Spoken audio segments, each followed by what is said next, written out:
Hey, this is Justin, the Flipping Accountant, and today I'm going to show you how to check your account health in the Amazon Seller app. If you find this information useful, please consider subscribing and liking the video. Let's go ahead and jump right into it. I'm going to start by opening up the Amazon Seller app. I'm going to tap on that, and we're back at the Amazon Seller home screen. There's two ways to access your Amazon account health through the app. So I'm going to scroll down, and we're looking for account health, which is right beneath view deals as of the posting of this video. So I can click on account health right there. That will take me to the account health, or I can scroll back up. I can click on the three little lines in the top left-hand corner of the screen right here. So I'm going to click on that and then go down to performance. That will also get us to account health. So I'm going to click on performance right there. And from performance, we can click on account health and click on it right there. And this pulls up the account health for your Amazon Seller account. Right now, it looks like I'm at a 204 out of 1,000 and a target is above 200. So I'm still a healthy account, although barely technically healthy. Then you can see your policy violations. It looks like I've got two violations. One is a product condition complaint, and then one is an other policy violation. So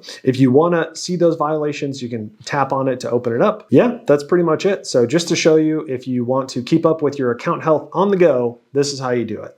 So I'm going to go back to the home screen, and then I'll just scroll to the very bottom to show you how to get to the account health down here. And this will take you directly to the account health versus the other one that you go to performance and then account health. Those go straight to it. So yeah, make sure to keep your account healthy so Amazon doesn't shut you down. That's going to be it for today. If you found this video useful, please drop a like. Thanks for watching. Have a great day.